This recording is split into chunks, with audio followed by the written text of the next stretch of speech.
جنت میں بھیجے، جسے چاہے جہنم میں، اسے کوئی روک نہیں سکتا۔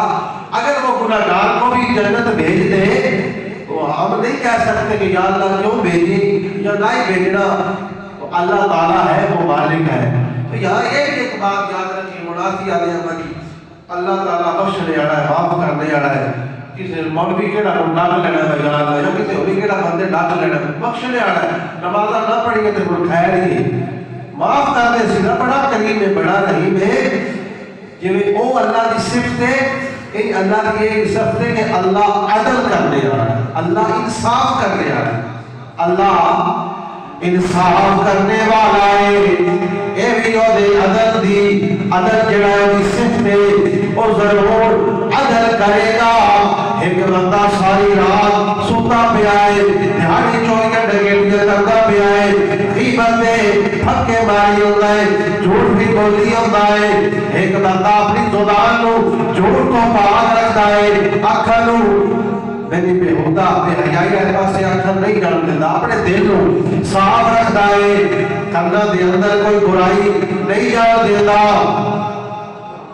اسی آگے اللہ کرم کر سی ایک بندہ ہوئے جنہا ساری رات اٹھ کے تہجد پڑھتا ہے، قرآن کی تلاوت کرتا ہے، رب کو یاد کرتا ہے۔ اگر رب عدل سانو یقین ہے کہ سارا رب عدل کرے گا، رب معاف بھی کر دے کہ اسی کی کر سکتے ہیں، لیکن رب نے عدل بھی کرنا ہے، اور اس کی صفت ہے کہ جڑے ستے رب یا بے حیائی یا بے ہوتا یا جڑے اسلام دے خلاف رب نے وہ کرد کیتی ہوتے دھڑا دھڑ، تے رب نے عدل کوئی نہیں کرنا کہ ایک انہاں مڑ کیڑا نقصان کیتے آئی، وہ بھی تے مطلب اپنے سارے معاملات اپنی خواہشات کو قربان کر کے انہی بارگاہ دے اندر جھک رہے، سجدہ ریز ہو رہے، جی آکھیا انہیں کیتی ہوتے۔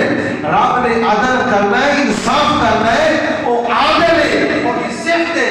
اس قرآن میں جنہ رب آؤ رب رحم کر سیدھا، رب کرم کر سیدھا، اسی آدھے رب عدل بھی کر سیدھا، رب انصاف بھی کرے گا۔ عدل انصاف یہ ہوتے دستے قانون قرآن دے اندر موجود ہے، اور مصطفیٰ کریم دے فرمان دے اندر بھی موجود ہو۔ جو نہ نبی پاک دا فرمان جھوٹا ہو سکتا ہے، اور نہ خدا دا فرمان۔ جو بار بار جہنم دا عذاب آ رہا ہے، پھر اگر مطلب رہ نہیں کرنا ہے، پھر عذاب دسنے دی کیڑی لوڑ آئی، جہنم دا دسنے دی کیڑی لوڑ آئی، پر جہنم بھی ہے، عذاب بھی ہے، اور اس قیامت والا دن اور جہنم دا دن 50,000 سال کا ایک دن ہو رہا ہے۔ اس واسطے کوشش کرو اللہ تبارک و تعالیٰ کی ذات اپنے رب